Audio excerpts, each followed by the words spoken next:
भूमी अभिलेख कार्यालय चाळीसगाव इथे परीक्षक भूमापक या पदावरती माझे सहकारी. नमस्कार मंडळी, मी अंकात पाटे, उपाधीक्षक भूमी अभिलेख मुक्ताईनगर इथं कनिष्ठ लिपिक या पदावर कार्यरत आहे. आमच्यासोबत अजून एक सहकारी आहे. नमस्कार, माझं नाव सुनील सुदाम पाटील, छाननी लिपिक, उपाधीक्षक भूमी अभिलेख चाळीसगाव.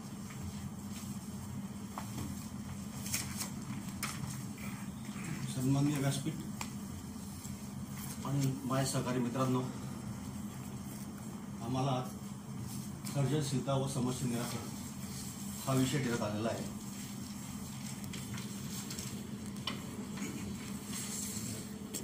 सर्जनशीलता, क्रिएटिव्हिटी. सर्जनशीलता म्हणजे काय? नवीन काहीतरी करणे. त्याला मराठीत समानार्थी शब्द नवनिर्मिती, नवीन विचार, काहीतरी नवीन करण्याची कला. ही प्रत्येक माणसाच्या जीवनात जन्मताच उपजत असते. फक्त त्याला वाव मिळत नाही, कदाचित त्याला आत्मविश्वासाचा अभाव असेल किंवा संधी मिळाली नसेल, पुढे येते. कुठल्याही क्षेत्रात नवीन नवीन काही करणे याला सर्जनशीलता असे म्हणतात. सर्जनशीलतेचा उपयोग हा साधारणपणे सार्वजनिक क्षेत्रामध्ये, खाजगी क्षेत्रामध्ये, कृषी क्षेत्रात, शेती क्षेत्रामध्ये करण्यात येतो. सर्जनशीलतेमध्ये साधारणपणे आपण जर पाहिलं की पौराणिक एक काळानुरूप माणसाने बदललं पाहिजे, त्या हिशोबाने सर्जनशीलतेचा वापर करण्यात येतो. सर्जनशीलता आपण जर कला क्षेत्र धरलं, कला क्षेत्रामध्ये पूर्वी जाहिराती यायच्या. जाहिराती या 2-3 जाहिराती सोडल्या तर जवळजवळ 90% जाहिराती ह्या बदलून गेलेल्या आहेत. फॉर एक्झाम्पल पार्लेजीची जाहिरात. पार्लेच्या जाहिरातीवरती जी 7-8 वर्षाची मुलगी होती, ती मुलगी, तो फोटो आजही तसाच आहे, निर्मावाशी पावडरचा तसाच आहे. ती मुलगी आज नीतू देशपांडे, आज 50 ते 60 वर्षाची आजी झालेली. दुसरं म्हटलं तर बजाज. आपण बजाजचं घेऊ. बजाजची जाहिरात लागली की आपल्याला स्कूटर समोर यायची.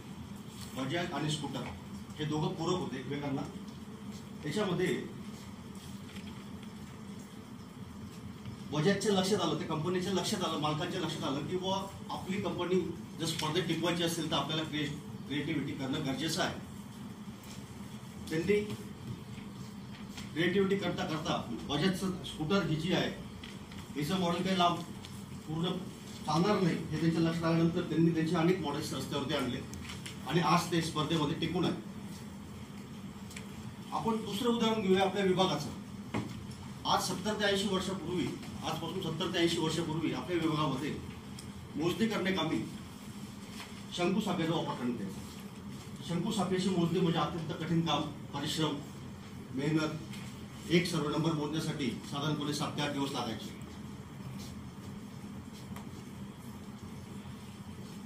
भूगर्भापक हा आपल्या घरापासून लांब जायचा, 7-8 दिवस लांब, काही साधनं नाही, काही नाही. त्याच्यामध्ये क्रिएटिव्हिटी सुचली आपल्या विभागाने, शासनाने क्रिएटिव्हिटी केली आणि फलक यंत्र आणलं. फलक यंत्रामध्ये आपली मोजणीचे काम हे एक सर्व नंबर मोजण्यासाठी साधारणपणे 1 दिवस 1.5 दिवस मॅक्झिमम व्हायला लागला. अचूक व्हायला लागलं, श्रम कमी लागले आणि कामाचं निपटारा लवकरात लवकर व्हायला लागला. त्याही पलीकडे जाऊन आपल्या लोकांनी, आपल्या विभागाने, शासनाने आपल्याला ATS मशीनचं उपलब्ध केलं. ATS मशीनमध्ये आपण पाहिलं, जो 8 दिवस शंकुसाखळी लागायचे, प्लेन टेबल फलक यंत्राला 1.5 दिवस लागायचा, तेच काम ATS मशीन अवघ्या 1 तासामध्ये करायला लागले आणि अचूक बिनचूक करायला लागले. मोठे मोठे टार्गेट्स पूर्ण केले. फॉर एक्झाम्पल समृद्धी महामार्ग, मोठे मोठे पाझर तलाव, हे आपल्याला ATS मशीननी साध्य झालं. कारण आपण काय केलं की स्वीकार केला, काळानुरूप आपण बदलाचा स्वीकार केला, क्रिएटिव्हिटी आपण आत्मसात केली. आपल्याच विभागामध्ये आपण जर विचार केला तर पूर्वी लेखा विभागाचं बिल बनवायला आपल्याला साधारणपणे 15 दिवस लागायचे. 15 दिवस लागायचे. तो लेखा लिपिक जो आहे तो पूर्ण बिझी असायचा. बिल बनवल्यानंतर त्याचं ते डॉक्टिंग ते लिहिणं, त्याचं ते प्रत्येकाच्या खात्यावर टाकणे वगैरे या गोष्टी होत्या. मात्र आज तेच बिल अवघ्या 2 तासामध्ये आपण करायला लागलो, कारण आपण आत्मसात केल्या या गोष्टी, क्रिएटिव्हिटी केली. क्रिएटिव्हिटी ही काही खूप मोठी गोष्ट नसते की मोठ्या त्याच्यासाठी खूप मोठं व्हावं लागतं, श्रीमंत असायला पाहिजे किंवा सुदृढ पाहिजे असं काही नाही. प्रत्येक माणसाच्या अंगामध्ये तो गुण असतो. त्याच्यातलं एक कोलगेट कंपनीचं आपण उदाहरण घेऊया. आजच्या 25 वर्षापूर्वी कोलगेट कंपनी ही मार्केटमध्ये असताना एक ट्रॅडिशन्स त्यांना बराच त्रास होत होता, कारण ते मार्केटमध्ये टिकू शकत होते. त्याची परचेस व्हॅल्यू जी ती सेलिंग व्हॅल्यूपेक्षा प्रचंड होती, जास्त होती. त्याच्यामुळे ते लॉसमध्ये जात होते. संचालक मंडळ, सल्लागार हे सगळे एकत्र आले. यांनी बऱ्याच मीटिंग, सेमिनार्स घेतले. मात्र त्याच्यामध्ये त्यांना काही यश येत नव्हतं. त्यांनी ठरवलं की बुवा काय करायचं आपण, एक तर ब्रँड बदलायचा, नाव दुसरं द्यायचं, काय करायचं.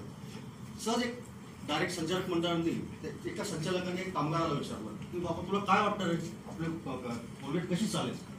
तो साधारणचा छोटासा कामगार होता. त्यांनी एक लॉजिक लावलं.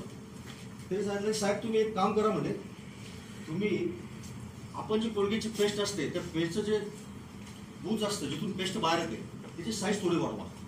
याच्याने काय होईल की एक मनुष्य, एक परिवार जो 30 दिवस ती पेस्ट घेतो तो 15 दिवसामध्ये पेस्ट संपेल आणि त्याच्यामुळे आपली पेस्ट खप वाढेल, आपला सेल वाढेल. आणि खरोखर त्यांनी करून पाहिलं असते. मार्केटमध्ये टॉप मोस्ट आहे. आज ते एक पॅटर्न होऊन गेलेलं आहे. खेड्यामध्ये जर आपण गेलो ना तर जनता म्हणजे कोणीच मागत नाही, कोलगेट आहे का हाच शब्द वापरता, कारण का की ते स्पर्धेमध्ये उतरलेले आहे. त्यामुळे क्रिएटिव्हिटी प्रत्येकाने आपल्या कलागुणांना, सुप्त गुणांना वाव दिला पाहिजे आणि त्यानुसार काळानुसार बदललं पाहिजे.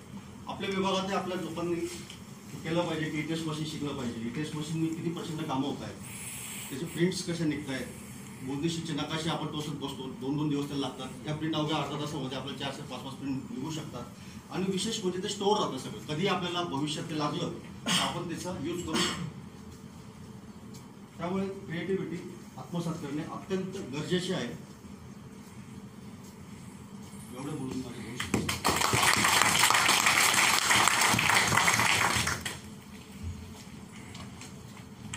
मित्रांनो, मी सर्जनशीलतेच्या वाढीचे लक्षणे सांगणार आहे तुम्हाला. ही जी क्रिएटिव्हिटी निर्माण होते त्यांना कोणकोणते घटक आहेत की ज्यामुळे आपली जे सर्जनशीलता आहे ही वाढणार आहे. याच्यामध्ये पहिलं जे लक्षण आहे हे स्वयंप्रेरित होऊन. स्वयंप्रेरित होणे म्हणजे स्वतः काहीतरी आपल्या एक प्रेरणा येऊ, स्वतः नवीन निर्मिती करणे. देता येईल. माझा एक मित्र होता, तो आपला गोदरेज हेअर डाय कंपनीमध्ये सेल मॅनेजर होता. तर आपल्या महाराष्ट्रामध्येच काम करत होते, पण त्यांची बदली डायरेक्ट बिहारमध्ये केली. बिहारमध्ये ह्या कारणास्तव कंपनीने त्यांची बदली केली की बुवा तिथं त्यांचा जो सेल होता हा कमी होता, कारण बिहार हे राज्य मागासलेलं आहे. तर ह्या विचाराने त्यांना कंपनी तिथे पाठवली की यांचा सेल वाढायला पाहिजे. पण नेमकं काय झालं, तो त्या विचारात असताना बिहारमध्ये गेला असताना चहाच्या टपरीवर चहा पित होता. चहा पिताना त्यांनी 2 लोकांचे भांडण बघितले. भांडण कसलं असेल, भांडण होतं म्हशीच्या खरेदी विक्रीवरनं. तर बिहारमध्ये म्हैस हे जो प्राणी आहे यांचं खरेदी विक्रीचं प्रमाण जास्त आहे. भांडण त्यांनी बघितले व म्हशीच्या खरेदी विक्रीवरनं भांडण कसलं आहे. त्यांचा विषय असा होता की ज्याने म्हैस विकली होती ती काळी म्हणून विकली होती आणि दुसऱ्या दिवशी तो गेला तर ते म्हैस म्हणजे त्याने धुतली तर ती पांढरी झाली, म्हणजे पांढरी म्हशी झाली. तर मग काळ्या म्हशीला जास्त किंमत मिळते तिला विकल्यानंतर आणि पांढऱ्या म्हशीला किंमत कमी होती. त्याने ते बघितलं, त्याला एक आयडिया आली की बा आपण याच्यातून करू शकतो का. तर त्याने त्याला जवळ बोलवलं, म्हणजे तू ही जी घेतलेली म्हैस आहे हिला आपण जास्त भावाने विकू शकतो. त्याने काय केलं, ते गोदरेज कंपनीचा हेरडाय त्या म्हशीला लावला. कारण हेरडाय हे असं वस्तू आहे की एकदा आपण लावलं की 1 महिन्यापर्यंत कम्प्लीट राहते. नेमकं ते लावल्यानंतर ते म्हैस तो बाजारात येऊन गेला. त्याने जी घेतली होती त्याच्या डबल किमतीने ते विकली. त्याच्यानंतर त्यांचा जो सेल होता तो वाढला. म्हणजे एका महिन्यामध्ये जे 10,000 पॅकेट जात होते त्या आठवड्याला 50,000 पॅकेट द्यायला लागले त्यांनी.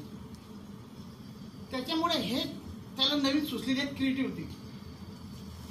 दुसरं उदाहरण आहे उच्च बौद्धिक क्षमता. उच्च बौद्धिक क्षमता आपण याला आपला बुद्ध्यांक असतो, कमी जास्त असतो. माझा वेगळा आहे, यांचा वेगळा आहे, तुमचा वेगळा असू शकतो. ह्याच्यामध्ये आपण यांची तुलना आपण आज काय करतो शैक्षणिक पात्रतेमध्ये, किंवा माझ्या मुलाला 50 भेटले, याला 90 भेटले, याला 100 भेटले.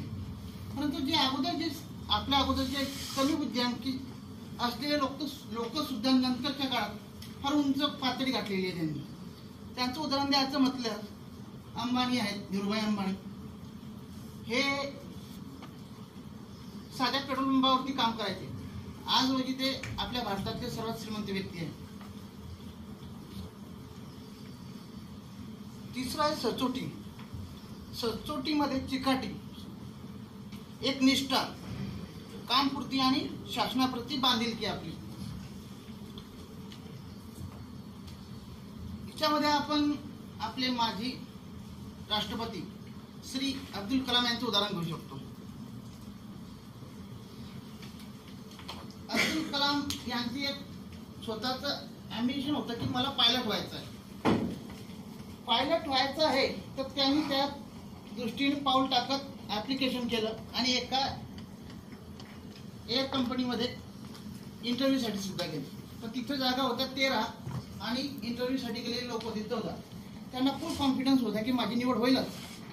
परंतु जे 13 होते त्यांच्या पुढे ती 13 लोकांची निवड झाली आणि यांनी इंटरव्ह्यू न होता यांचा रिजेक्ट झाला. त्यांनी त्यांच्या फ्लाइंग विंग ह्या पुस्तकामध्ये स्वतः लिहून ठेवलेलं आहे. त्यांनी असं एक वाक्य म्हटलेलं आहे की बुवा मला आता पायलट होता आले नाही तर मी असं एक मोठं विमान बनवेल की ह्या सगळ्या विमानांपेक्षा माझं विमान वरती जाईल. आणि ते आज रोजी त्यांनी रॉकेट तयार केले, मिसाईल तयार केले.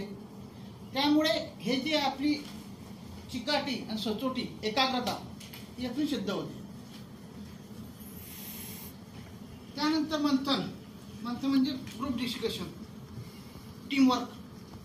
निवडल्यानंतर तुम्ही तो विनर झाला. अगर असं नाही केलं असतं, सगळे मिळून एक विचार केला नसता तर विनर होऊ शकले नसते. बरोबर. पुढचा पॉईंट आहे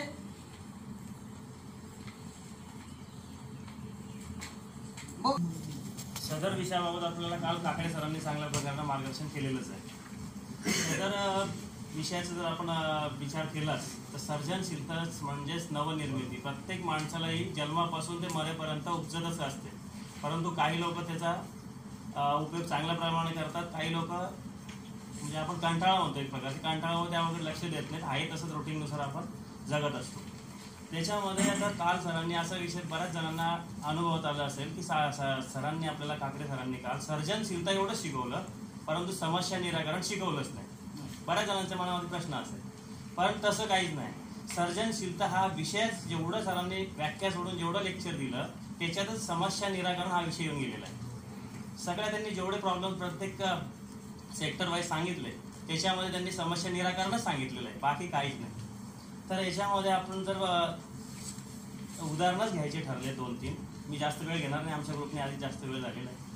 तर याच्यामध्ये उदाहरण घ्यायचं म्हटलं सगळ्यात चांगलं उदाहरण आपल्या खात्याचंच म्हणता येईल किंवा आपल्या महसूल खात्याचं म्हणता येईल. म्हणजे आपले माझे म्हणजे अगोदरचे आपले चंद्रकांत दळवी साहेब, तर त्यांनी आपल्या डिपार्टमेंटमध्ये अगोदर एकदम आडगळीला पडलेलं आपलं डिपार्टमेंट होतं भूमी अभिलेख. परंतु त्या आल्यानंतर त्यांनी बघितलं आपल्या डिपार्टमेंट छान असता. कुठल्याही शासकीय याच्यामध्ये भूमी अभिलेख जनरली कोणी काही एवढं म्हणजे त्याला वेटेजच देत नव्हतं. परंतु चंद्रकांत दळवी साहेबांनी सगळं सखोल अभ्यास केला अगोदर आणि त्याच्यानंतर याच्यामधले काय काय प्रॉब्लेम्स आहेत, कर्मचाऱ्यांना येणारे, डिपार्टमेंटला येणारे किंवा इतर जे काही असतील तर त्याच्यावरती त्यांनी सखोल अभ्यास करून काही त्याच्यावरती निर्णय घेतले. म्हणजे एक प्रकारची त्यांनी नवनिर्मिती करायचं ठरवलं डिपार्टमेंटचं. त्यानुसार त्यांनी त्याच्यामध्ये सगळ्यात महत्त्वाची गोष्ट आणली ती 6 गट्टा पद्धत. आपल्या डिपार्टमेंटमध्ये 6 गट्टा पद्धतीमुळे जी कामाची आपल्या प्रॉब्लेम असा आहे 6 गट्टा पद्धतीमध्ये टेक्निकल डिपार्टमेंट असल्यामुळे 6 गट्टा पद्धत अवलंबायला थोडा वेळच लागणार होता किंवा ते काही गोष्टींना शक्य पण होत नाही, पण तरी सुद्धा जो प्रयत्न केला त्यातून पॉझिटिव्हली सगळ्या काही गोष्टी घडत गेल्या. त्या 6 गट्टा पद्धतीमध्ये बऱ्याचशा कामांचा निपटारा झाला. त्याच पद्धतीने त्यांनी त्याच्या पुढे जाऊन ई गव्हर्नन्स म्हणून जी फॅकल्टी संकल्पना आणली, त्याच्यामध्ये आपल्या डिपार्टमेंटला सगळ्यात अगोदर ई मोजणी चालू केली. ई मोजणीमुळे काय आलं, कामं वेळच्या वेळी व्हायला लागली, लोकांच्या समस्या कमीत कमी व्हायला लागल्यात. अर्ज भरण्यापासून तर जवळपास नोटीस मिळेपर्यंत अगोदर खूप प्रॉब्लेम्स यायचे. त्याच्यामुळे त्यांनी त्या सगळ्या समस्या सोडवल्या. त्याच्याने कामामध्ये सुसूत्रता आली. अगोदर भूकरमापक स्वतः नोटीस काढायचे प्रकरणं दिल्यानंतर, ते मागे पुढे सिक्वेन्स राहायची नाही. परंतु आता प्रकरणं देताना सिक्वेन्स असल्यामुळे आणि अगोदरच नोटीस गेल्यामुळे सर्वेला त्या तारखेला जावंच लागतं. म्हणजेच कुठल्याही प्रकारचं लोकांची जे प्रॉब्लेम्स होते ते कमी व्हायला लागले डिपार्टमेंट. आणि आज जर आपण जर चांगलं बघितलं तर ही मोजणी चांगल्या पद्धतीने आपल्या डिपार्टमेंटमध्ये लागू आहे. ही सगळ्यात चांगली केलेली आपल्या डिपार्टमेंटमध्ये. आणि त्याच्यासाठी आपल्या जवळपास केंद्र सरकारच्या कुठल्या तरी एका संस्थेने आपल्याला अवॉर्ड पण दिलेले त्या बाबतीत, ही मोजणीच्या बाबतीमध्ये. ही एक चांगल्या प्रकारची एक संकल्पना म्हणजे क्रिएटिव्हिटी केलेली साहेबांनी आपल्या ह्याच्यामध्ये. त्याच्यानंतर प्रत्येक जेवढंही सेक्टर असतील आपलंच नाही,